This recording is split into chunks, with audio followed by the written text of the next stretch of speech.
Chris, what's coming up? It's the second half of an interview with Christien Anholt. Jamie. We talk corgi, websites and more in Gerry Anderson news. And we'll be hearing from our wonderful Podsterons. And it's the second half of Voyager's Return. Oh yes, there's so much to do. Let's crowd all in. Come on, let's get started. The Gerry Anderson Podcast with Jamie Anderson, Richard James and Chris Dale.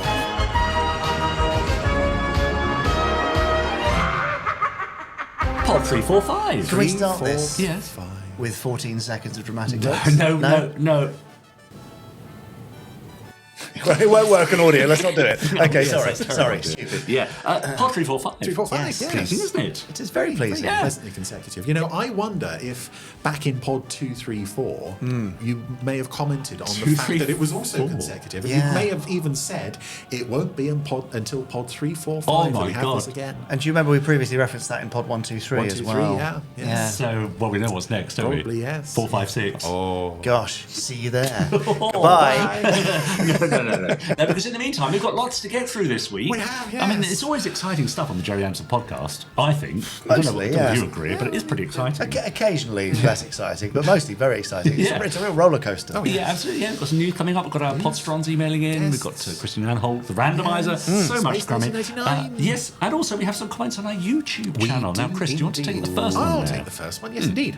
This is from Ian Dealey. Oh, yes. I have to say that even in a very difficult year for me and my family, sorry to hear that, the Gerry Anderson podcast has never failed to keep my spirits up. Thank you so much, Chris, Richard, and the other guy. Oh, that's nice. Isn't that nice? Thanks, Ian. Yes, that's good to hear. I'm glad we've been of some help through difficult times. Lovely. One there for you, Jamie?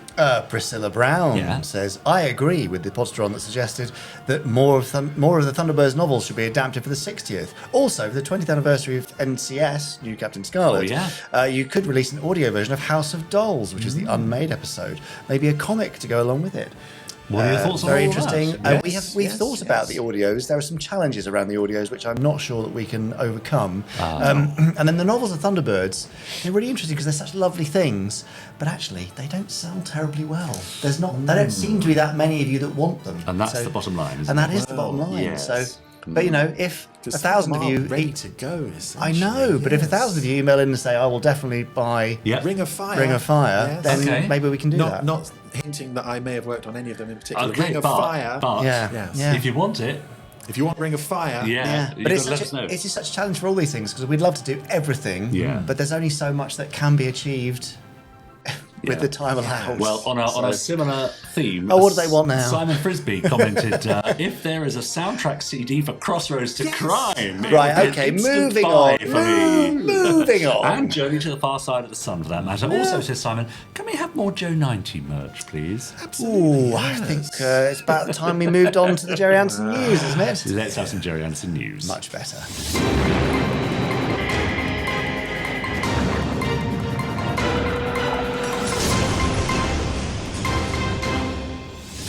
It's the Gerry Anderson News.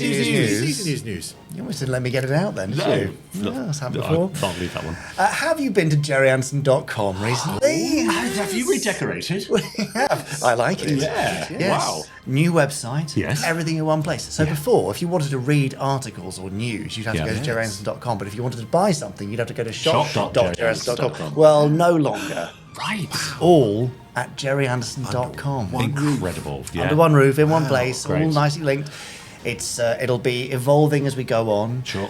More stuff in more places, more of Fred's wonderful articles, but everything is there, and it just feels nice. It feels like as it should be. Finally. Now, so is this one of those call-outs for end users to let you know if there are any bugs or problems or things like that? That's not why I mentioned it, but thank you I'm for not suggesting there are. suggesting. Now, I did find a bug actually where occasionally it would become unresponsive, and then you'd have to go back in your browser. But That's me all we over. want that, Occasionally being unresponsive. No, but what you can do right now is, I think we might be in the last day or two of it, you can go in and code break. Which I don't mean hack into the site, but there are a variety of codes each day which you can solve in order to get little discounts and stuff. Oh, actually, significant discounts and stuff, I say. Yeah, so I'm quite excited about that. So enjoy, but we'd love to get your feedback on the website. What do you think of it? Are you enjoying it? Do you like it? Do you hate it? Oh, God, I hope you sort of not, indifferent? after that. No, I mean, I hope you think you'll like it. Yeah. I think it looks very cool and it does, feels much more contemporary. Yep. So there you go. Nice and integrated. Also, last week I hinted about an exclusive about something you might want to get involved with or might want to grab. I remember that. Well, now, Miss, you know what it is. Yeah. Because you both will have pre-ordered your special edition Corgi Thunderbirds. Absolutely. Yes. Lovely 60th anniversary limited edition from the Gerry Anderson store. Beautiful packaging. Oh, it looks so nice. And that new Thunderbird 2 that David Mather revealed a few weeks ago. It looks so good. That was very popular. So yes, if there are any remaining, you can pre-order yours now from gerryanderson.com. Oh, no nice. Shop Dot. Isn't that nice? Isn't that lovely? Yeah. What happens at Shop Dot? Nothing. It just forwards you to gerryanderson.com now. I see. Or it should do. Yeah. I mean, if it's not doing that, then tell us. It really Does should this be. affect the Ander app at all? No. The app continues as... Has anyone even thought of the Ander app for a while? Yes. Always thinking about it. People, the app gets so much use. It's really On surprising. my new phone, yes. You should install the Ander app. That was the next news story, wasn't it? Yeah, that's right. The biggest news of the year. No, you can continue to use everything else as normal. So yeah, go and visit it. And Thunderbird 5, we know, coming up as well. From our interview with David Mather. Yes, So it really is all going this year. There's isn't it? loads more stuff to come. Yeah. And also in the coming week or two, we should also be announcing some more Thunderbirds 60th anniversary related news stuff. Might give you a little overview of stuff to come. Great. Nice. And probably the same for space and all that sort of stuff. Yeah, so lovely. stand by for additional Gerry Anderson news in the coming weeks. But for now, that's the end of this week's Gerry Anderson news. The news. That was the news. Oh, Aquamarina. Even I know that Nailed one. it, That's very nailed good. it. Now, Chris, can I ask, do you have these stored ready, or are you very much on the spot when we look No, at I'm your sitting good here news? panicking while you're reading out the news items. You cover for it very well. Thinking, my Yes. God, what things have I done? What things have I done? That's very good. That's great. Would you like to see the second part of my interview with Christien Anholt? Please. Of course you would. absolutely, I I don't would. even know why I asked. No. He's so excited it He got slapped his a thigh. thigh slap. It's not Panto anymore, you know. Oh. Oh, yes, it is. Christien Anholt, welcome back to the Gerry Anderson podcast. Thank you very much. We're going to, much as we did last week, take a look at your astounding career as well as that of your father, Tony's. Career. Thank you.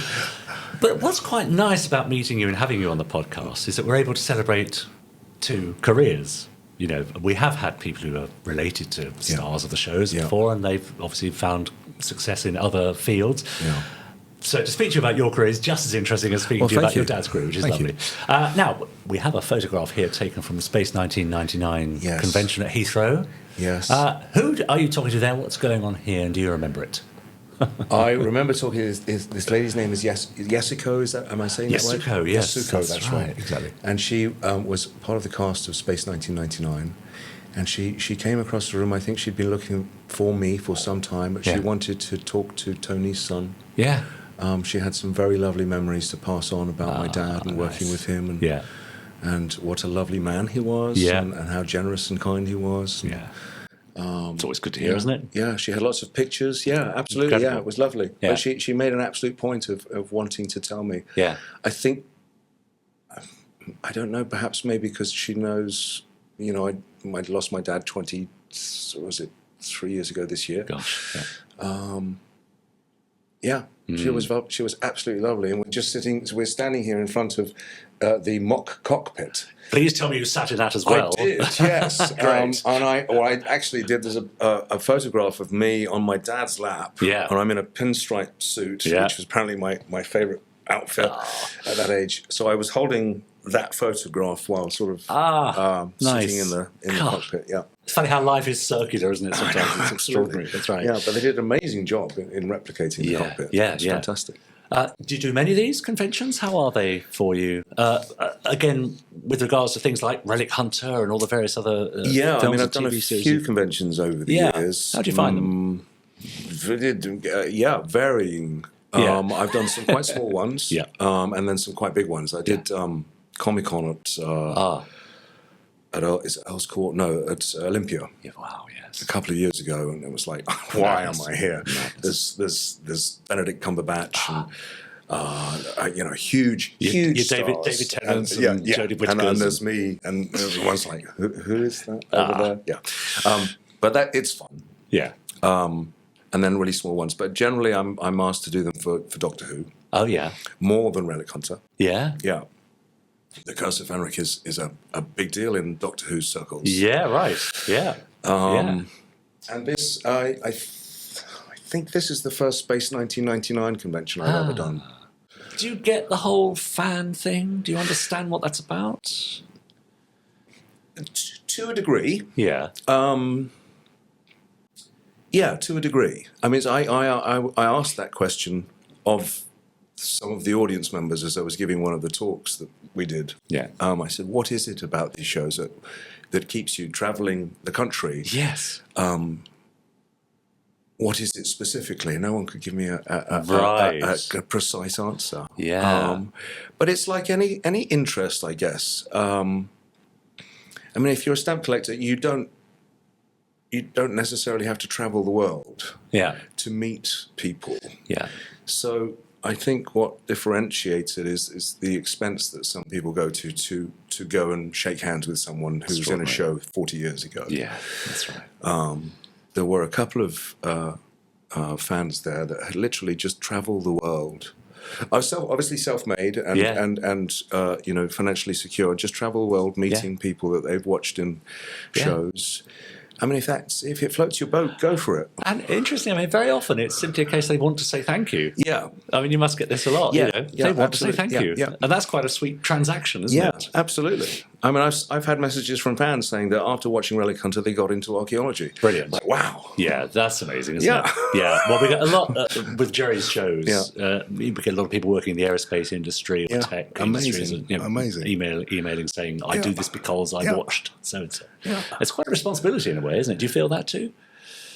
Yes, I guess. I mean, I guess if I was walking into, let's for instance just say that I was invited to the BAFTAs, I'd want to thank everyone in the room for their contribution. Yeah. Because it's influenced me to do what I want to do with my life. Yeah. So I can understand it from that point of view. I don't know if I hold them responsible for the work that they've done, whether good or bad. Yeah. So I don't know if there's a responsibility necessarily. Okay. Yeah, interesting. I often feel as well it's people if they can be with you for a moment, they're sort of part of that world. They become part of that story by meeting their heroes. I think the responsibility lies in when you do come across someone, a fan, whether your show or anyone else, is to be gracious and give them the time because they've clearly come far afield to meet you. So. Exactly. Good. Let's take another look at Christien Anholt in action. Let's have a look at the trailer for the film The Laureate, and you can tell us a bit about that. The objects of this story are simple enough. An opportunity for a formal goodbye. You once asked me how we should describe our love. If you invite a serpent into your home, perhaps you shouldn't be surprised if it bites you. Please remember, our veterans are the fabric of our nation. Our next reader requires no introduction.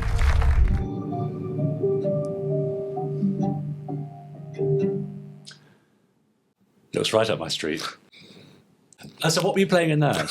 T.S. Eliot. Ah, okay. And now, what sort of, where do you stand with the whole, the research side of things as an actor, playing a historical character like that? Well, that's the first time that I've actually played, I believe, a real-life person that is very, very well known. Yeah. I have played a real-life person before, but this person wasn't known to anyone. Yeah. So yes, there was I also wasn't given a great deal of time. I was cast very, very sort of late in the game. I had a week to prepare, I think. So the director, William Nunez, asked me. I went into audition doing an American accent because T.S. Eliot was an American. Oh.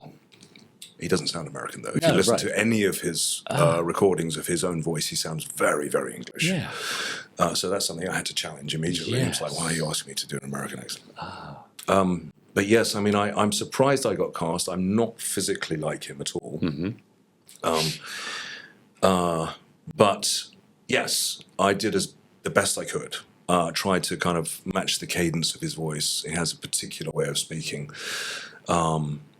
But it was a very low-budget film, or at least a lower budget film, they didn't have a lot of time for rehearsal or conversations or prep. Okay. So it was down to individuals to do it, which is and then just both scary and liberating, I would think. Yes, at the same time. Yeah, absolutely. Because if you get it wrong, you get it wrong. That's it, and it's your fault. Yeah, but if you get it right, then that's your credit. I haven't actually seen the film myself. It does look great. Yeah. But it's about Rupert Graves, that war poet, and lovely that Julian Glover got to play his dad when in life Robert Graves was Julian's goddad. Amazing. So I got to work again with. I didn't work with him, but he was. We've worked a number of times together. He's such a lovely man. Great. We have some more questions from our viewers and listeners. Of course we do. Before we have a look at some more clips. Okay. So. There you go. If you reach in and take all of those, that'll be the last. Okay. Oh, there's one left. Yeah. There we go. Right. Emily Davis. How did I get into acting? Well, there we are. Well, quite simply, Emily, as I've mentioned, I grew up with my dad acting. I guess you would call it quite a theatrical family in the sense that I was encouraged to sort of pantomime as a kid. Yeah, and I guess stuff like that. I guess there was nothing unusual about that. No. That's the thing. So I think a lot of families and a lot of actors come, from backgrounds where it's just not in the family. It's considered unusual. Whereas I suppose you didn't have that. No, not at all. Also, his friends were actors, so I was, It just, I guess it was meant to be. I fell into it, basically. Yeah, I think is the short answer. But could you imagine doing anything else? No. Did I read something you worked in B&Q in Chiswick for a while? Yes. Yeah, that was my first job out of school. Right. I worked in the B&Q up on the Hogarth roundabout. I know it well, yeah. Yep. You can't see yourself having worked your way up through middle management. No, funnily enough, not. I don't think they could either. I'm very happy to see me go. Yeah. What's the strangest job you've done that away from acting that... I cleaned toilets for a while in a bank in King's Cross. I think that was a few years after that. That was a dry spell of acting. Yeah. I haven't had to do much else, to be honest. I'm very grateful that I've been able to kind of support myself as an actor throughout my life. I mean, I've done voiceovers, which has helped a great deal. Okay, so we're talking video games and not so many video games, lots of documentaries, advertisements, stuff like that. Yeah, and that's a very different medium of acting, isn't it? Obviously, you put everything into your voice, but do you still find yourself sort of physicalizing the action? Yes, sometimes it depends what it's about. Things vary. You mentioned video games. I have done some video games. Those are the most sort of, I guess, character-led, dramatic voiceovers. So there's a lot of physical movement in those. And when you're cast for a voiceover, are you cast for your voice, or are you cast for what you can do with your voice? If you see what I mean. That's a very good question. I understand it from at least my perception of it is it's not about what accents I can do. There are certain voiceover artists who do a range of accents, but for the most part, they try to go native, whether that's Birmingham or Manchester or Jamaica or Germany. They'll get a native. But yes, there has to be a range of ability in being able to sound like you're smiling, being able to sound like you have authority, gravitas, warm, kind, can you trust the voice? So there are techniques to all of that. But for the most part, unless it's a video game with motion capture. Which you've also done? Never. Right. Would you like that? Absolutely, I mean, I've been up for them a number of times. I've never actually done one. I've done various voiceovers for video games, but it's a completely different medium. So like many actors now, particularly since COVID, do you have your own sort of home studio or cupboard under the stairs? It became a necessity. Yes, absolutely. So yes, I do. In fact, I think I read you were involved in a project throughout COVID, throughout the lockdowns, presenting poetry or something. Yes. Okay. So that's completely different. There's the OSO in Barnes. were putting together some, basically, let's entertain the children so mum and dad can have some rest. Yes. And they asked as many people as they knew around the area and all those sort of springing out into various different areas if we could, read some poetry. So it was literally just put your phone on, record you reading it, and then send it in to keep the troops happy. Yeah. Another question. Okay, another question. Wayne Oates. Does Christian remember sitting in the Eagle pilot's chair when he visited the set? I think so. Yeah? I think Or is it just now become a sort of implanted memory? Well, it may be. I may remember the photograph. Yes. I do remember the suit that I was wearing. Yes. I enjoyed that very much. And I kind of have a sense of climbing over my dad's lap to be in this chair. Yeah. And meeting other cast members? Meeting other cast members, yeah. Crikey. I remember meeting Catherine Schell. Oh, okay. Yeah. I remember being quite taken with Catherine Schell, even at 7 years old. They stuck these rubber eyebrows, which are sort of ever-decreasing circles. And I was fascinated by those. Yeah. But yes, it's very vague. I mean, it's what are we talking, 48 years ago? Yes, we are talking 48 years ago. Oh, my God. Yeah, let's quickly move on to another question so we don't wallow in our question. Our old age. So this question is from John Stock. Hi, Christian. What's your favourite acting memory of your dad, and what's your favourite acting memory for yourself? Okay. Well, I have to say they coincide. I'm guessing. One of my favourite memories of my dad and my own acting is when we got to be in Relic Hunter together. Yeah. How nice for him as well. It was. To see your success, I should imagine. It was lovely. Yeah. I'm sure you remember the series of Dad's Army. Yeah. And the line, "Stupid boy." Yes. He got that in as an ad-lib. He was playing a character that... was very annoyed by me, and he threw one of those. Yes, he threw one of those in as an ad lib, and it was it's one of my favourites. That's great. That's really nice. Yeah. I guess you have a copy at home of all that. Yeah, yes, nice. Absolutely. And time for a couple more. I think there's two more questions. Great, let's get through those. Okay, so this is from Rich Goodborn. Hi, Christian. Did you ever think about following in your dad's footsteps and star in one of Gerry's later productions? Well. I've thought about it. It's not up to me, but that's unfortunately. Right. Yeah, it's funny, but if they ever bring Space 1999 back, there's always talk of it. Ever do a reboot? Yeah. 2099. Yeah, absolutely. There's always for that. Talk of that. I'd be, so into that. Who do we have to talk to make that happen? I mean, should we club together and see if we can do it ourselves? Please. And finally, this is from Paul Hyder, I think. That's it. Hi, Christian. What attracted you to acting? Was your dad supportive or wary? There you go. Gosh, what attracted me to acting when I first started out was just the sort of the pantomime of getting to do different things that one doesn't get to do in ordinary life. Yes. I watched my dad, we saw a clip of my dad running away from a car that was trying to run him over and then pulling out a gun and shooting it. You don't get to do that in normal life unless you join MI6, which wasn't on the cards. So just the fun of doing that. And then, as I've said, my dad was supportive once I got into it full time, but he also made it very clear that it's, it might be good to have something to fall back on. I didn't heed his advice, but thankfully, touch wood, I haven't needed it. So now, both you and I find ourselves of a certain age. Yes. I'm just about a year older than you. Okay. So what's left for Christien Anholt? Wait, now what's on the bucket list? Where in an ideal world would you see yourself? You've mentioned already that you've embarking on writing a screenplay after directing several short films and so on.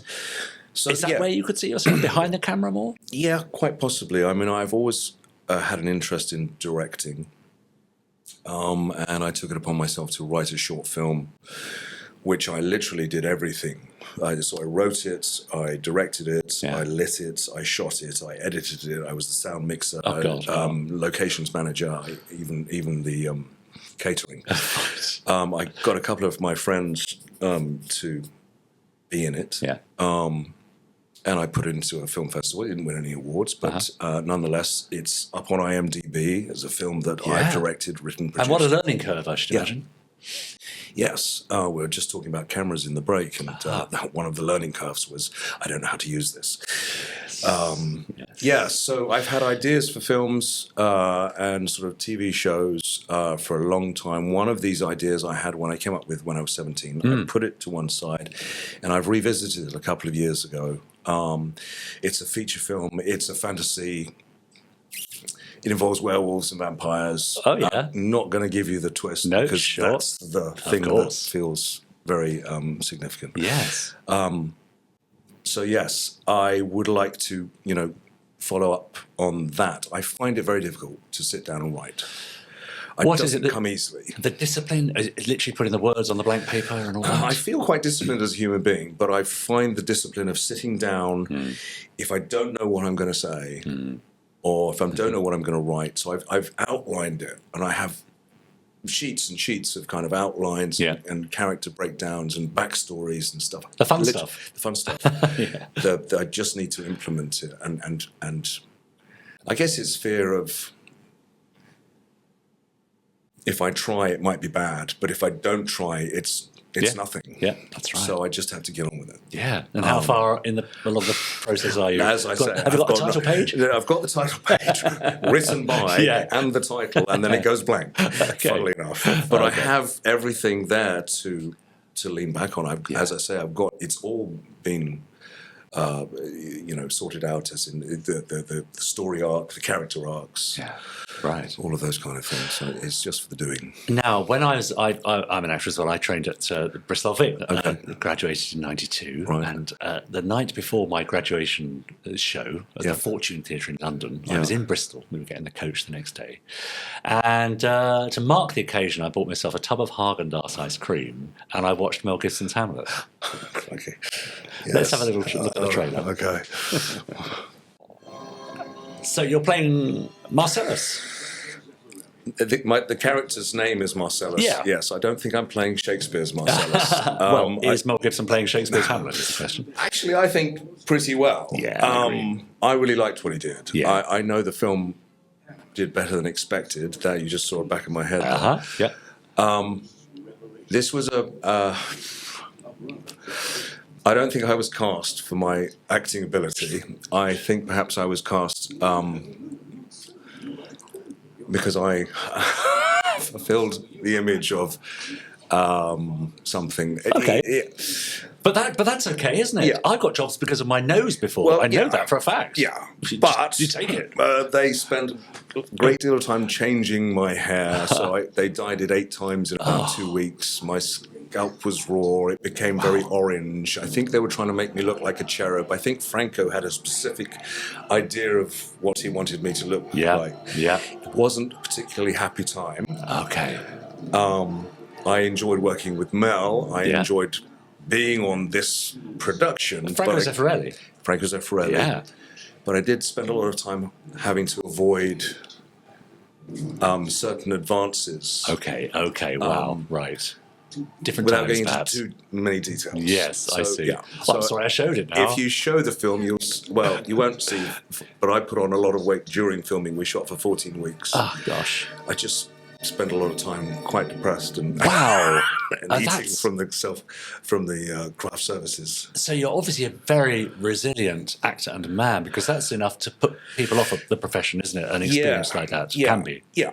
But you dug deep and found something. Yeah, I mean, I didn't feel like I was in moral danger, but it wasn't the happiest time. Yeah, gosh. It wasn't, which is a shame, because I had some really good experiences on film sets prior to that. Right. There was a lot of good in it. Don't get me wrong. I'm not trying to make it something it's not. Yeah. Just for me personally, I had to avoid some things that I'd rather not have had to deal with. What's one of the greatest lessons you've learned then over the years as an actor, do you think? If you were imparting advice to a young you or a young actor just starting out in the business, what would be your advice?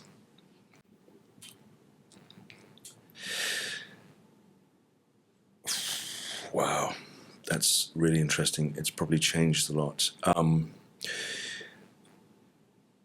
be open. Be open to all the different techniques there are. Find your own way. Never think you know it all. Be humble. And grateful. Very nice. And never stop believing. If it's your dream, follow it to the end. Very good. Let's have one last look at Tony Anholt from Space 1999. Let's take a look at him in action. It took me 6 months to reach this stage of perfection. How about a sample? No thanks. I've tasted your last concoction. Oh, come on. It's not going to affect you.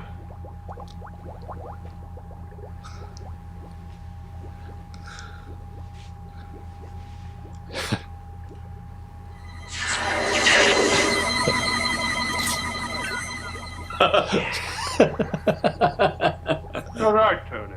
It doesn't have any effect at all. All I wanted was an honest opinion. Maybe I know about beer anyway. Give me that. Do you know your problem, Tony? No, what's my problem, Maya? You're prejudiced. Me, prejudiced? Just because you look funny, come from the planet Psychon, and turn into an eel the last time I put my arms around you? Prejudice. That's not prejudice. What is it then? Fascination. Now, come on, how about a hand with these? Look, Maya, how about a hand with these? Listen, everybody's in command center waiting to celebrate our return to Earth. But don't just stand there. Come on. I don't remember ever seeing that. But there's Catherine Schell, who you mentioned earlier. There's Catherine Schell, yeah. It's interesting, his voice, that's not how I remember his voice. I think obviously it changed as he got older. It's a lovely clip because it shows a real light. I mean, obviously he's got the looks going on. He's got the whole Action Man thing going on, but there's a real lightness as well to the delivery, which is really nice.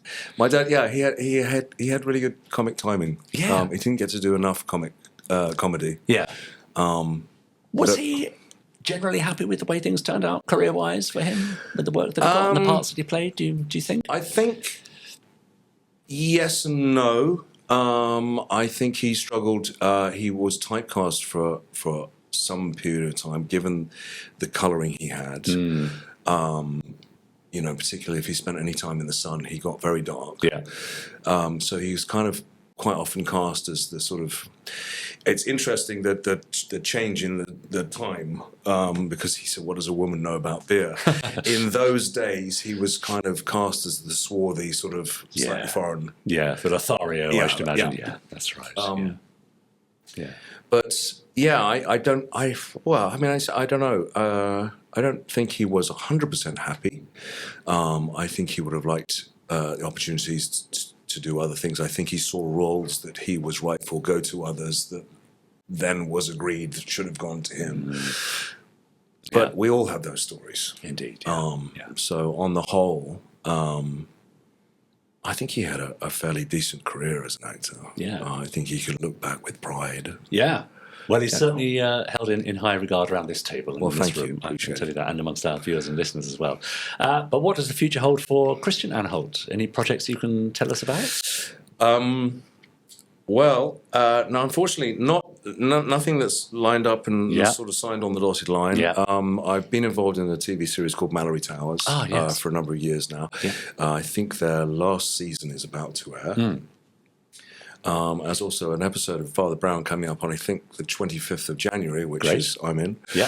But other than that, no, I'm of the mind to start, but continue creating my own work. As I get older, I'm in a group of actors, big pool of actors. We're all looking for work, and if there isn't work out there, then I think it behest or behooving of us who can to create our own. Whether that be as a writer or a director or a producer or as an actor, or as all of them. If there are roles that I want to play, maybe I should write them for myself, or things I want to say or see. Yeah. And finally, where can our viewers and listeners find you on any social media? Do you have any profiles on Facebook and X and so on? I do. There is. Well, yes. I have a very rare appearance on social media. There's a page on Facebook called the Christien Anholt Professional Page, where most of my work gets posted. It's run by a lovely lady called Linda White, who was in that picture of me meeting. Yes, okay, that's right. Yes, exactly. And yes, I do have an Instagram account. I think I've made 2 posts in 10 years or 2 years or however long it's been up. I'm not hugely busy on social media. Fair enough. Well, it's been a delight to have you in Slough, It's Christien. been my absolute delight to be here. Very Thank you nice so to meet much. you. And likewise, thank you. See you again. Thank you so very much to the wonderful Christien Anholt for coming to join us here at the Moxie. I could have done with a bit more Christien Anholt, actually. Absolutely. I mean, a lot to cover. It'd be great to have him back again, wouldn't it? Okay, fine. I mean, actually, Podsterons at home, email us at podcast@gerryanderson.com. Let us know if there are any guests that you particularly enjoyed and you could stomach seeing again. Equally, anyone you didn't enjoy, please do let us know. No, we don't need to know that. But I know, we have our favourites, and if there's a big enough call to have someone back, then it's. And we do know that some of them want to come back, and some of them have said. I think it was Anton Phillips who said, people keep talking to him about that interview. Oh, it's so lovely. That's great. so nice. Yes. So yes, thank you so much to Christien. I'm glad he enjoyed his time with us. Yes. I think it's about time that we heard from our very own Podsterons in a little item that's been running for quite a while that I like to call the Voice of the Podsterons. Actually, I don't like to call it that. I just do call it that. I think it was his idea. Okay, well, let's hear it from them anyway. It now, so. Yeah.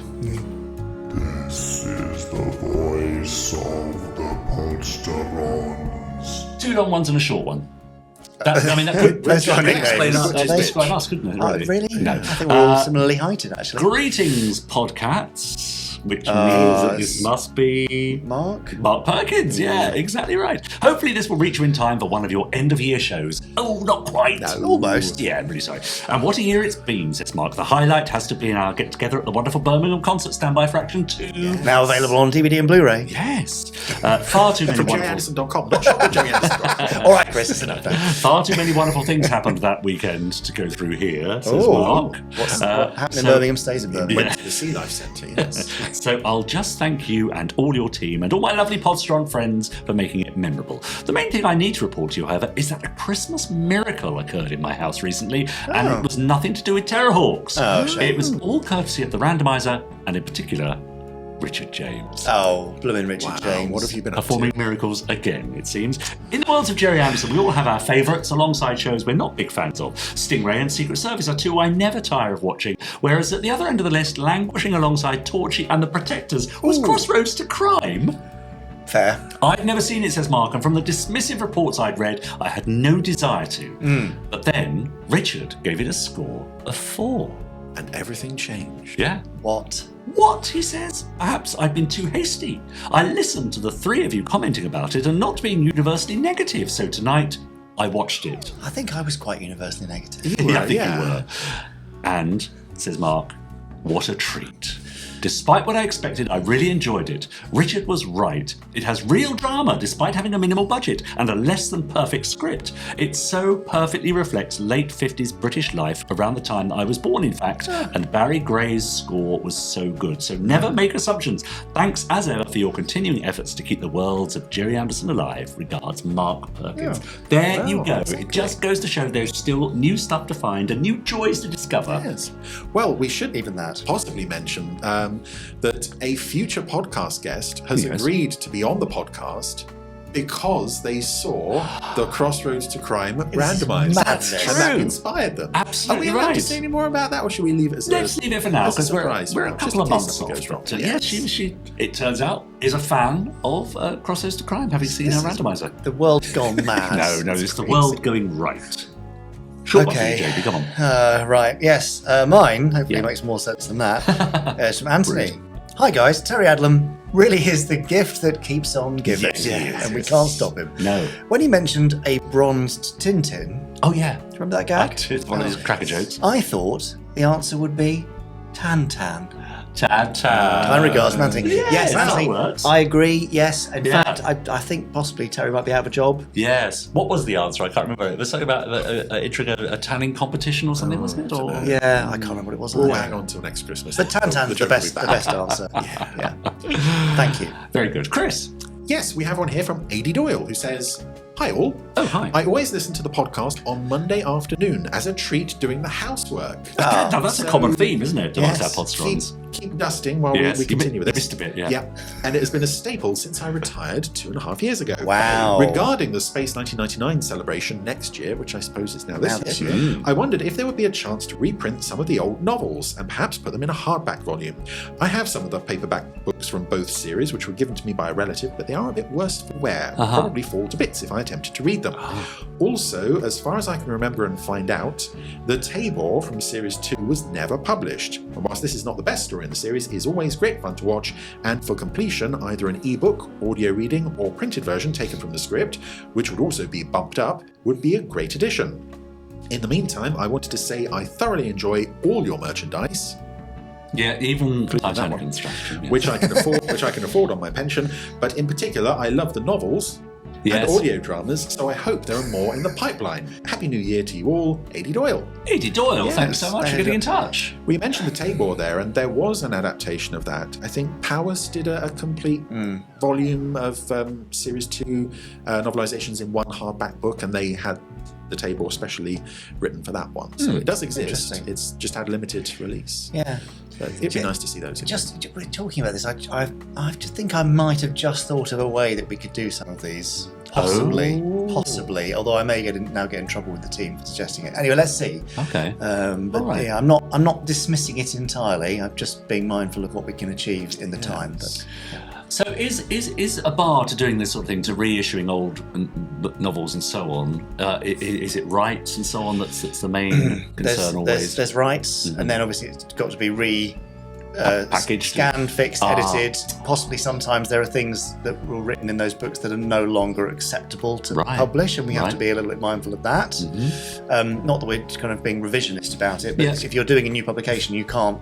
There's words and terms that are just not okay now. In the second series 1999 books, there's a lot of like continuity stuff that doesn't match with TV because they were working from early scripts. They got stuck with early versions of characters who then didn't appear on screen. So you might want to tidy that up a bit as well. So there's quite a bit of work there. Yeah, and then it's got to be typeset, it's got to be designed, new cover designed, and then there's a minimum print run, and then you've got to buy them. And then you've got to buy them. So it's a big investment of time and money in order to even get it printed. We shall see, Chris. Yeah. I'm looking into it. Okay, I like it. Good. Let us know what you'd like to see. We asked last week for your thoughts and dreams for 2025. So let us know, podcast@gerryanderson.com. Would you like to see some Space 1999 novelizations or more stories from the likes of James Swallow, who provided last year with us with two great stories from UFO and Space 1999? Yes, indeed. Are you a fan of the new adventures of old series? That's an amazing thing to say, isn't it? Yes, Chris. And the Titanic Construction. Well, speaking of, any news on your Space Precinct novel? People have been asking. It's out soon. We can't put a date on it currently. Secret. Yes. Yeah, great, good. I mean, it's part of the anniversary year. Yes, of course. We've got the Blu-rays coming up, of course. Yes. So it's all go on the Space Precinct front, but a little bit of patience is required. Yes, bear with. Now, talking of bearing with, we don't have to bear with Christien Anholt this week while he chooses a random episode from the Randomiser, because he chose last week the first part of Voyager's Return from the first series of Space 1999, which means that this week, Chris...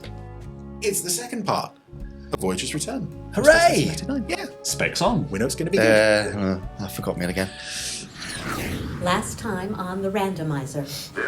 This is the voice of Voyager 1. Oh, yes. Voyager 1 is this is what we saw last week. Do we know who voiced Voyager 1 for this? I'm sure someone would do. To the catacombs we go. The information there is in that ship. It could be invaluable in relation to our survival. But we can't just ignore the Queller drive. You know what they're trying to do?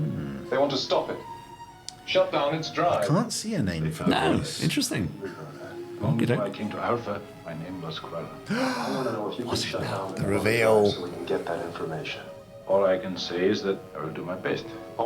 Yeah, the trouble is, with such a thoughtful subject, it doesn't make for a very exciting recap, does it? Well, it's also helpful in doing the recap that there's so much dead air and pensive moments. Yeah. They can just This is actually just the first episode minus the thought time. And now the conclusion. And the hand is still there. Yes. It could be the hand of Sutek, possibly. How is he? Fractured ribs, shock, bomb. Fractured ribs? He fell over. Yeah. I like that the sound effect from the machine there is... very quietly, you can hear the stun gun sound effect. Oh, man. Jim found out. Oh, no. Commander, I didn't intend this to happen. I didn't intend to throw him across the room. Stupid. Destroyed our only chance. All right. Yes. 2 pieces of bread, idiot sandwich. Yeah. Get out of here. Come on. Now! What? Now?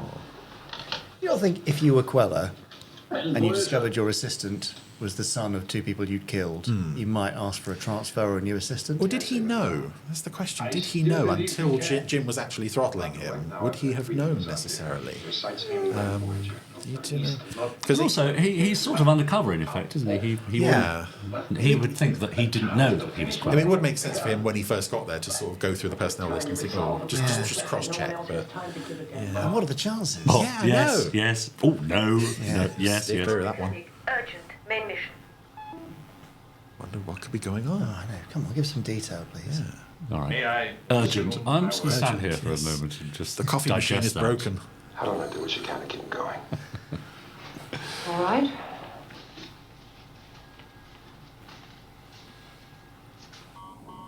Three objects. Oh. Traveling a long way behind Voyager. Another development. Oh.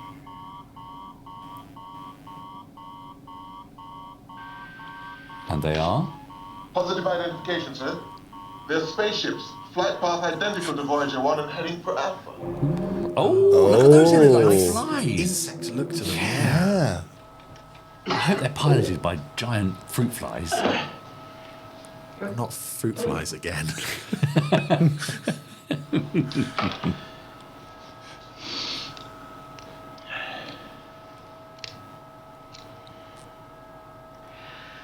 I can't give you any more of this. Okay. You're losing battle. I told the commander I can do it. I still believe that I can. You're wasting your time. Voyager's going to have to be destroyed. Oh, no. I can't explain to you, Doctor. You wouldn't understand. It's quite a mesmeric performance, isn't it? From Barbara Bain. I want to see the aliens inside. I kind of would like a model of that ship. Yeah, it's quite a cool shape, isn't it? But more of the insectoid design aesthetic. Prentice worked it out. Yeah. Eagles maintaining intercept positions. Even though our lives are more at risk now than they were a moment ago.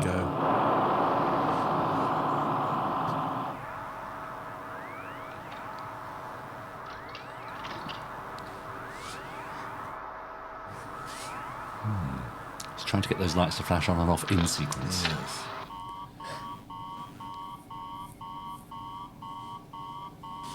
Okay. There's been no dialogue for ages. Yeah. God. You can only push so many buttons so fast.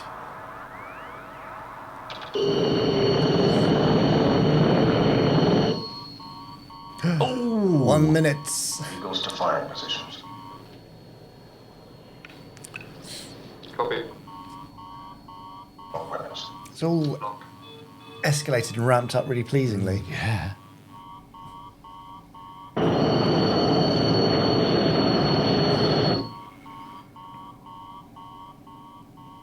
I love the panning shot for base as well. Yeah. Wait out. There was the trip. There's the trip. Yeah, I saw that. Oh no, we're wobbling. Wobbly eagles. Waiting for instructions to fire, Alpha.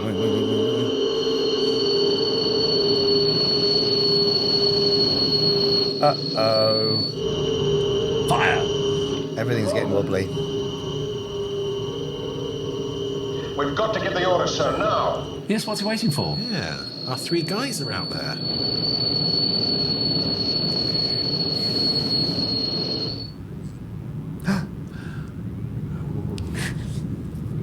fixed its Christmas tree lights. Countdown minus 50 seconds. I said wait. This is a very risky manoeuvre from a Koenig, yeah. Reckless. I am ready, Commander. Ah, right. Please, I will need computer link up. It's too late. Carlo, wake up. Yeah, the 3 guys in the Eagle should be smeared all over the galaxy by now. Yeah. I have to say that there isn't a great sense of urgency, is there? No. And there should be at this point, I think. Yeah. I think maybe they've come in with the effect a bit too early, possibly. Yeah. And no music. Yeah. We did expect some real tension building Barry Gray by this point. Yeah. Well, a lot of the music in this episode, as we said last week, there's bits from the Secret Service and Joe 90. I think there's some Thunderbirds coming up later as well.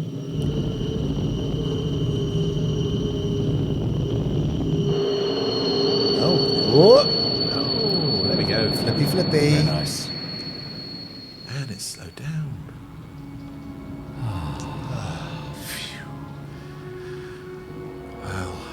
Pulsing is done. Good. I wonder what that wibbly-wobbly thing felt like, though. They didn't seem to be... Yeah, nobody was really... No reaction by to that. it, no. You gave me a chance, Commander. I am very grateful. Grateful. So, my doctor. It's lovely. Where would you like Voyager to land? Launch pad 4. Good choice. Alan, keep the sequence in position. My favourite launch pad. I want Voyager 1 ready for boarding as soon as she lands.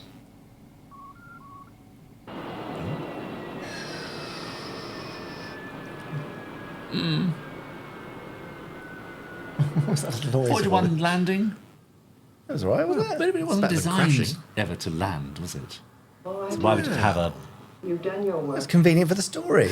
Come along. It might have landed and collected samples. Exactly, And it might have things. like a All that rock medical coring. information that it's, Yes. Yeah. Yeah, I suppose this is an alternative Voyager, isn't it? Yeah. Voyager's ready for boarding. Stand down, Eagle 5. Wasn't launched until 1985, whatever it was. Those 3 alien ships are still closing on. Yes, they've sort of forgotten about them for a bit. Alan, keep watching the alien ships. I like the way that was sort of... Those 3 alien ships. Don't want to worry anybody. Yeah. Sotto voce. Yeah. Sort of like he realised it wasn't in the script and suddenly thought, I better improv. John. Yeah. Doctor. Just to get us to the next scene. I know it's a minor thing as well, but I love the use of these background panels. Yeah. And particularly in Main Mission. Yeah. The green and the yellow in his lab and the red here. I love how they left him to operate the door. Yeah. No, you go first. It's your machine. Do you not think it was sort of, you know... Oh, it can only respond Yes, to to his the palm palm print. print of Krella. Palm print. Danger. There's some place for manned stuff in this with seatbelts. It's bigger than I thought it would be. So hang on, we're now inside the Voyager craft? Yes. Yeah, that's much too big. And why are there seats and panels? Exactly. There's some spare. Oh, look. Colleagues That's nice. were rather young at the time. Very sci-fi use of chalk there. Yes, that's graffiti. This is all the stuff that was reused for Day After Tomorrow. These I chairs. imagine and some of it would have been, and some of the Dragon's panels. Domain as well. Dragon's Domain too, yeah. Quite safe, Commander. No problems. Now you're all in here, I can tell you that. What could possibly go wrong? It is very strange to be back in here again. As you can see, she was originally designed to carry crews. Much later, of course, when man had developed his techniques for interstellar travel. But for Voyager, it was not to be. Well, where would you like to begin? Professor, you should find a really astonishing collection of scientific information in the data bank here and also over there. Okay. And the alien ships? Oh, wow. We're picking up considerable... It'd be great if some aliens had got to it and just replaced all of the memory banks with like their own music collections or done some just a silly prank on them. building rapidly. Oops. Considerable magnetic activity. Yes, that's never a good thing in this show. No, bad. That blows moons out of orbit. Naughty magnets. Yes. Look at the nothing. Look at the window. Oh, it's a face. How unexpected. Cliffhanger. Who's that then? Wow. I'll find out. Now, where are the windows? Where was she looking out of then? Stop fussing about continuity. It's in the ship. Speaks for you. He's not looking out the window. I see. Yeah. No, she is. They're seeing him through a window, aren't they? I'm John Conan. Oh, he's... It's a vision in the ship, yeah. A face at the window tapping on the glass. Hello. Chief Justifier of the Federated Worlds of Sidon. Oh, I want to be a Chief Justifier. Yeah. Justify everything. Correct. Do you accept responsibility for the primitive craft known as Voyager 1? Primitive? On behalf of my people, yes. Then your colony, together with your world, must bear the judgment of Sidon. Ooh. Your craft, Voyager Might not be much left of the world anyway. Into the Sidon worlds of the outer galaxy. The mission was a peaceful one. False. Contact was made with 2 of our populated planets. Your primitive craft was welcomed according to tradition. Now, all life on those 2 worlds is extinguished. Oh. It's the Queller drive. In peace. Again. Queller genocide again. Yeah. Quellercide. Quellercide. Nice. Oh, yes. Yeah, I should have called that episode. Yeah. Such genocide. Series 2, that would have been the title. Exclamation mark. You must believe my people acted with the best intentions. The High Council of the Federated Worlds of This is Sidon Alex Scott, determined who was a baddie in a lot of ITC shows. Australian actor. It's quite a restrained performance from him. Isn't it? Yeah. As soon as we have located its source, the planet, and all living things on it will be destroyed. That's a bit harsh. Yeah. I mean, I'm very sorry and everything, but... We do not recognize... 2 wrongs don't make a right. Yeah, you're going to destroy the entire planet. Yeah. Sanctioned by authority is also a sign of a debased culture. The judgment of Sidon is unalterable. Soon our fleet will be in effective range. Once we have located... Must be a very powerful fleet for 3 ships. Yeah. Will be extinguished. My people have committed no crime. Tried very hard not to say exterminate. Resist. Be warned.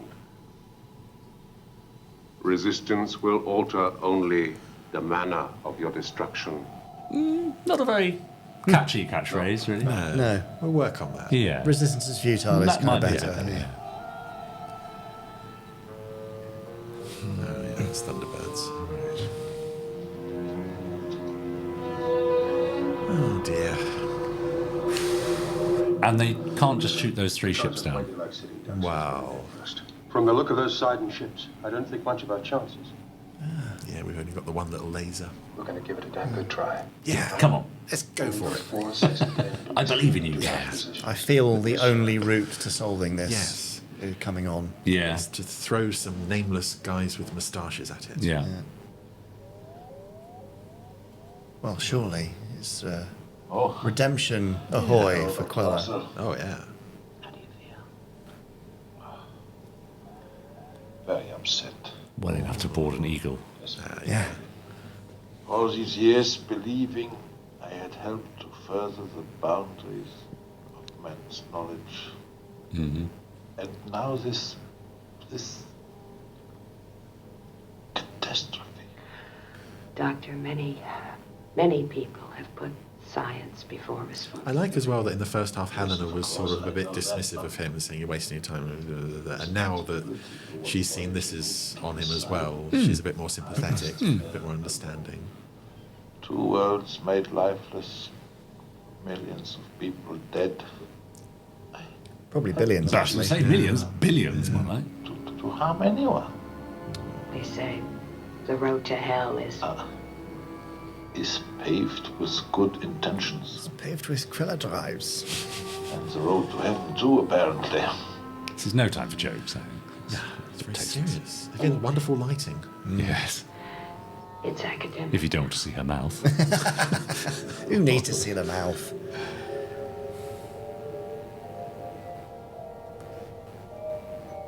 That pillow looks really uncomfortable. Yeah. Very thin sheets as well. You get quite cold in that. Well, the silk pyjamas. Yeah. Quite nice. Yeah.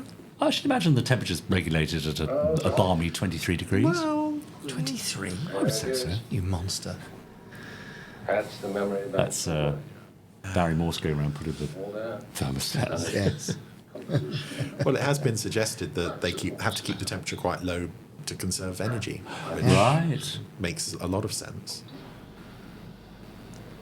But happy to have electric doors. Yeah. And all the lights on all the bloody time. It's like Blackpool Illuminations in here. Don't turn the heating up, whatever you do. You are being fed, John. How would you figure the odds? Pretty good. 7-1. Odds on favourite. 1,000-1. 1,000-1? Gosh. I'm not a betting man. What we need is another chance. I don't imagine Archon's going to give us that. No. Oh, he's gone. He's stripped. Scarlet. Yes, just cut to a naked Queller. Hopefully not. Running down the corridor. We're all going to die. Ouchie. There we are. Is that the only time we see anyone doing up the zip on their uniform sleeve? I think there must be other times, yeah. So anyway, did you see the match last night? What match?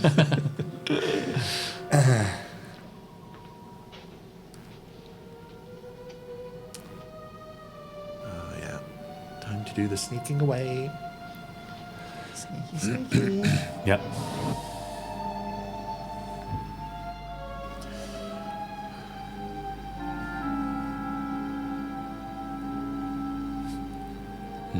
Just going to walk very slowly. Well, he's in pain, isn't he? Yeah.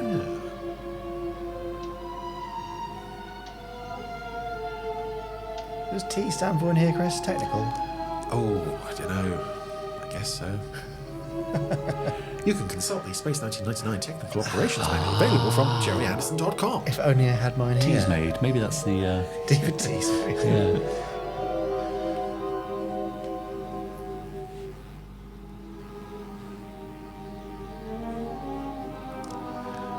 Got the old pipe going. Oh no, I'll take that. Looks like he's packing for a very short journey. Yes. Pipe, toothbrush.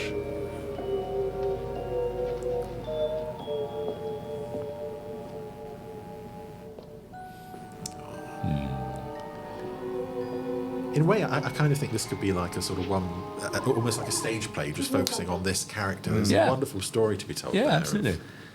It probably has been something similar because obviously there's people in real life that this is based on. Right, yeah. As soon as the sighted ships are within range, fire. Ready, Alpha. Yeah.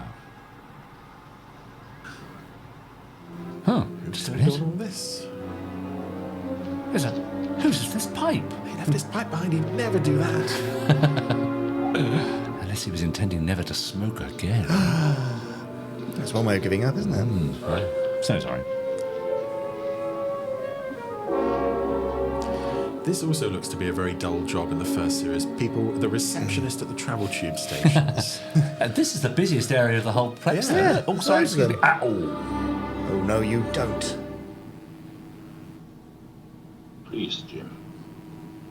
I know you are much stronger than I, but do not try to stop me.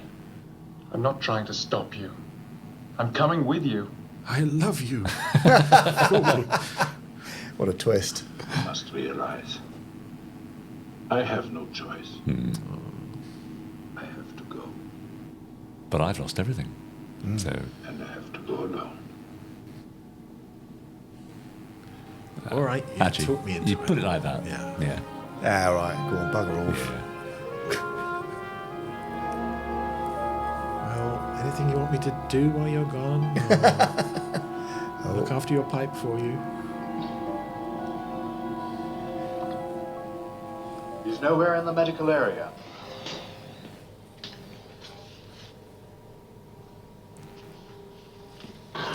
Okay. I mean, fine. Take it like that. Yeah.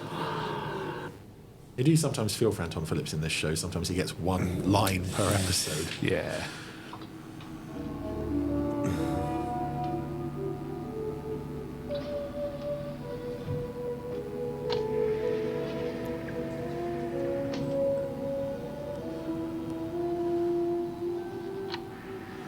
I like as well that the interior is recognisably consistent with Moonbase Alpha and the Eagles, but it's also kind of a different time. Yeah. It's a nice touch.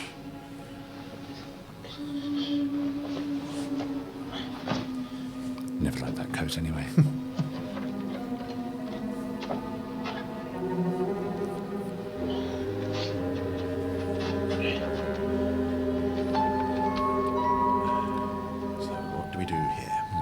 That one there. Step 1, heroic sacrifice. Step 2, die. Get the hand crank.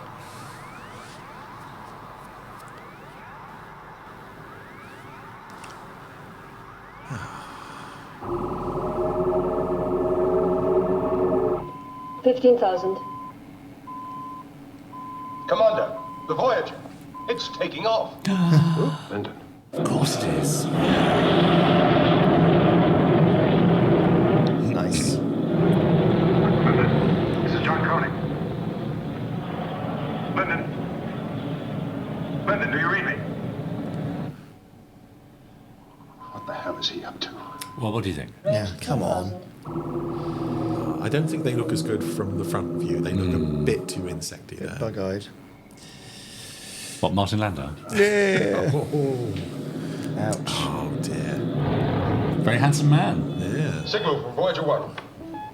Lyndon. The Koenig. Activate all alpha screens to maximum. Are you crazy? We have no protection against that drive. Call your Eagles. They're all that stand between us and the site. On the contrary, Commander. I am also on the side.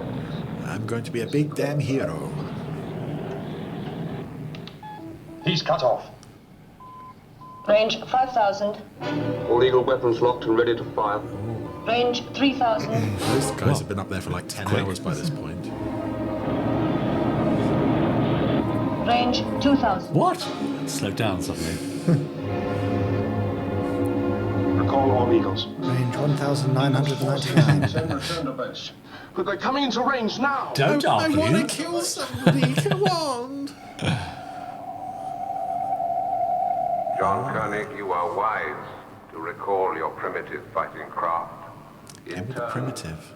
the manner of your destruction will be merciful. Ah. Argon. Listen to me. Assimilate this. This is Ernst Queller. I have been the creator of the craft known as Voyager 1. What is the purpose of this, John Koenig? Ernst Queller is acting. Yeah, I like Alex Scott in things. As I said, he played a lot of villains, but in this, I kind of almost get the feeling that he's reading his lines for the first time, which is unusual. I'm sure that's not the case, but it's not a whole character, I don't think. No. Not much to work on, to be fair. No. My purpose was to unite a divided world. To reach out in the name of science and humanity. To illuminate the mysteries of space. To boldly go where no. And offer the hand of friendship. There can be no discussion, Ernst Queller. Argon, I have been guilty of pride and arrogance. It's I and I alone who am responsible for what my Voyager did. These other people are innocent. This plea is dismissed.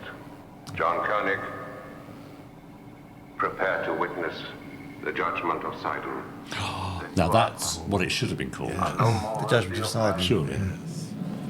Good title.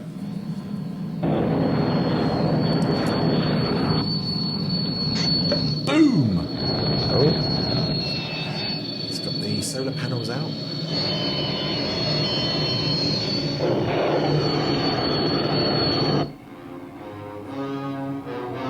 Thunderbirds. Yeah.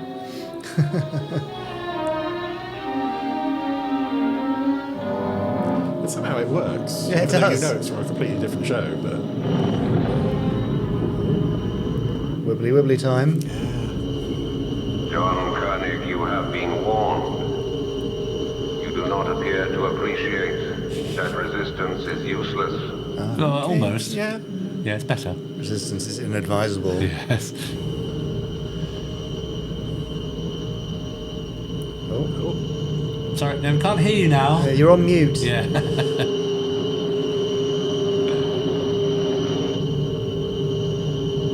Why are they not going, my body is alternately expanding and contracting? Yeah, everyone's just sort of sat there sort of... Yeah.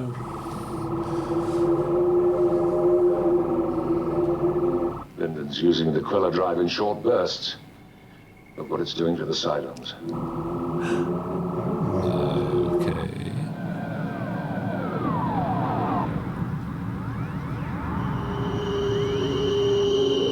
Oh, the reaction that time. Just how though. Some people reacted and others... Oh. Dramatic staring. Dramatic lying.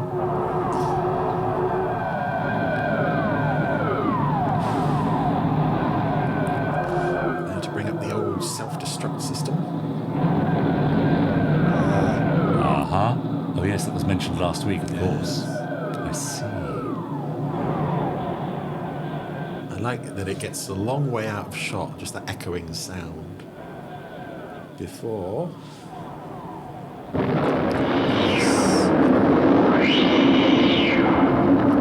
Was that a cat? He had a pet. Poseidon's on there. Another life gone. Yeah. Kitty genocide. Yeah. Well, that's that then.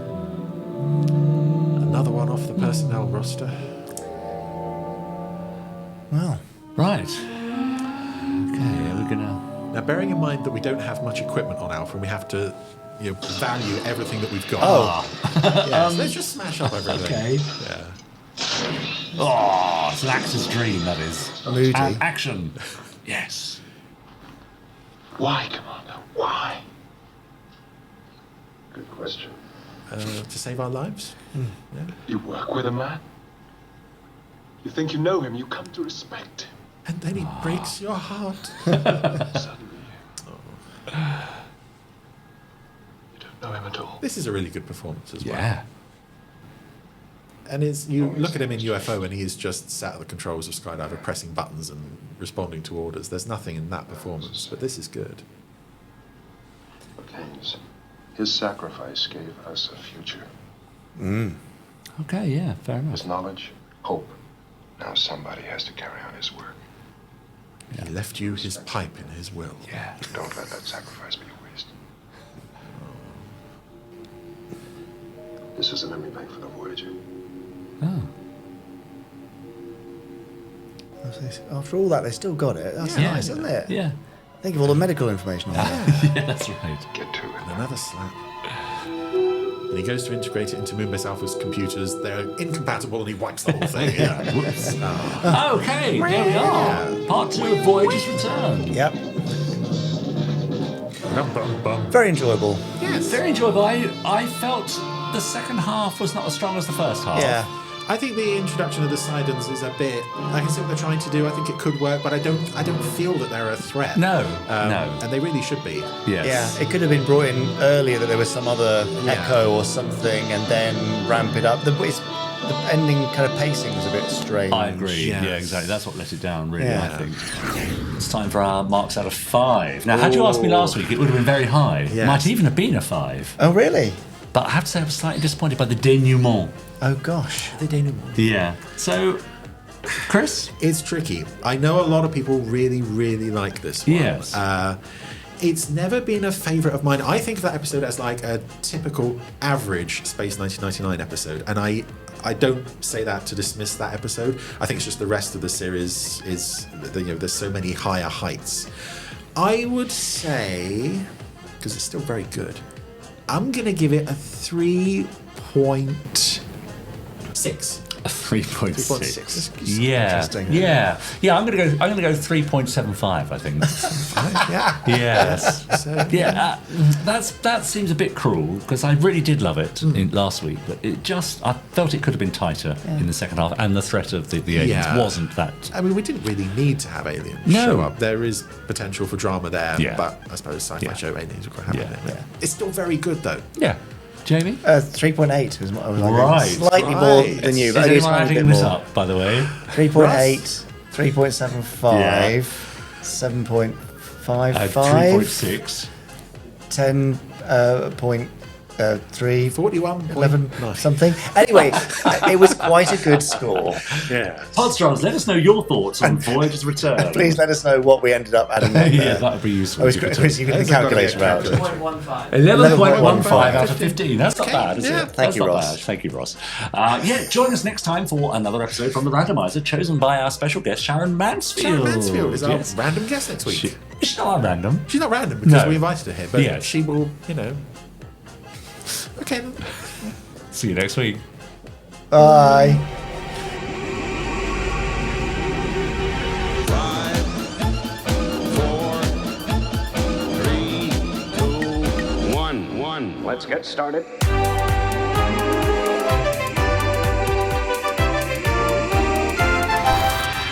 Let's go.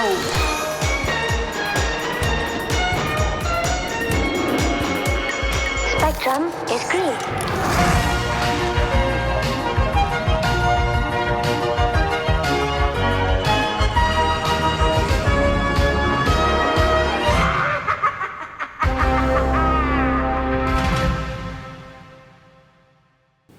Is that the most complex score we've had on the randomizer?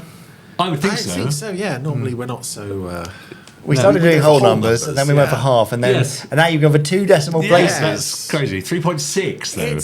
It's a difficult one to sort of entirely pin down. Within 0.2 of each other, though. Yes. That's pretty amazing. How would you have rated this week's podcast, do you think? Out of 1999? 4. Yeah, 3.6. Struggle to get above a 1. Really. Let's hope we do better next week. Gosh. Good luck. Much Bye. worse.